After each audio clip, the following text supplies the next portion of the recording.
Well, hi there, everybody, and good morning to meteorologist Travis Kleneski here, just after 7 o'clock on this Wednesday morning. Now, before I get underway here, Futurecast, I drew in these maps according to what the forecast models are thinking where the cold front is right now. We have a cold front that's passing through. Well, in reality, at this time, the time I'm recording this, the front is actually about right here.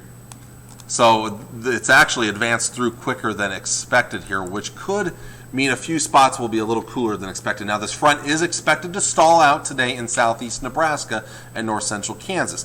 Out ahead of that front, your winds are going to be rather breezy today, 10 to 20 plus mile per hour winds, but behind it the winds will be much lighter. So basically ahead of that front, a nice south wind.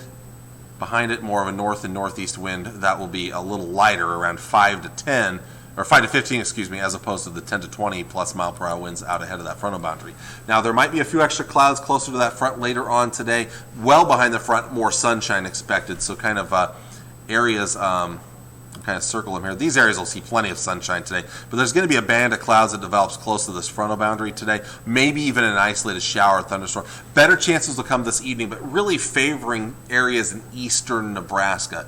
Tri-Cities area, small chance of rain today. Probably nothing to the west of Highway 281. East of it, though, showers and isolated thunderstorms possible, maybe even a strong thunderstorm or two out there. But again, really favoring areas east of Highway 81, which is, again, this highway right here. As we get into tomorrow morning, this frontal boundary kind of lifting back to the north as a warm front will eventually just kind of wash out. Southerly winds will kind of reestablish themselves. They will be breezier tomorrow, especially by the afternoon. Not like yesterday's winds, but breezier, and that's going to heat things up again tomorrow. Now, with that front, the kind of the remnants of around maybe a stray shower storm, it's not a very good chance. More than likely, most of us will stay dry. And as we get into Thursday night, more than likely dry. After midnight, a slight chance of rain and thunderstorms. Still not a great chance, though. These next couple of days, the chances of rain are rather slim outside of this evening in eastern Nebraska. Let's look at Friday, though. Friday, more so Friday night, as a cold front approaches and passes through, could trigger some showers and storms. But right now, really thinking the better chances will stay to the northwest. I threw in just a 20 to 30% chance around the Tri-Cities area. Much better chances here to the north and west of the Tri-Cities, and maybe some severe weather as well.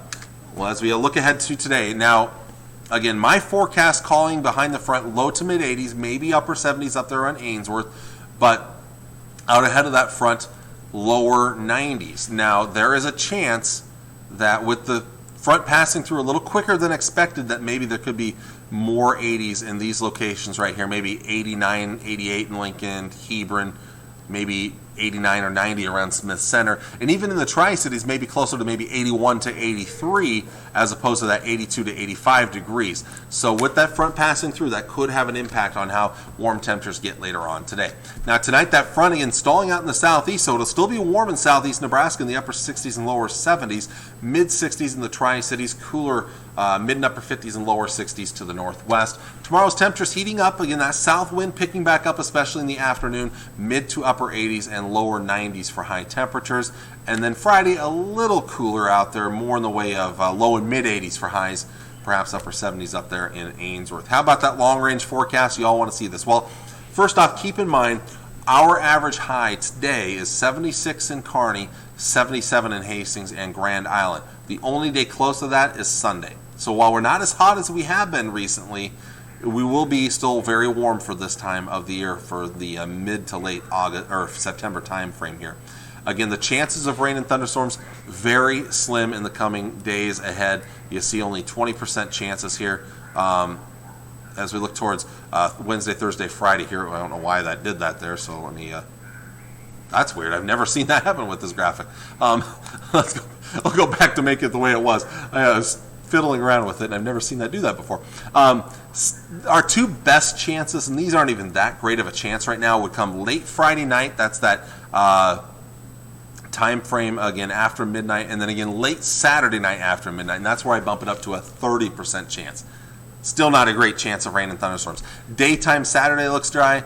Daytime Sunday night both look dry. Monday looks dry. Monday night into Tuesday morning, a slight chance of rain and thunderstorms back in the forecast during that time frame. And temperatures back to the lower 80s Monday and Tuesday, low and mid 80s. And lows maybe cooling down a little bit Saturday night and Sunday night in the 50s, but still those are above average for this time of the year. And even looking long range beyond this, towards the next 10 days ahead of us here, again, temperatures still look to remain slightly above average. So while we're not seeing a lot of big time heat other than maybe Thursday a little bit, compared to what we saw earlier this week, we're still going to be above average. So there's no major cool downs coming in, none of the fall crisp air coming in anytime soon. We may have to wait till the very end of the month or into early October before we see that, as models have been kind of changing. Because, I was talking about this late last week and earlier this week that it looked like we might get more of a chill towards the end of the month. It's starting to look a little less likely now that we might see that chill towards the end of the month, as recent forecast models kind of trending away from that colder air. So, unlike what we saw most of the summer, we're kind of looking at more above average temperatures as we go through the next several days to come. So with that, I'll let you all go. Thank you all for watching this morning. I appreciate it. We'll talk to you all again on your Thursday morning. Till then, take care. Enjoy your Wednesday. Talk to you all later. God bless. Bye.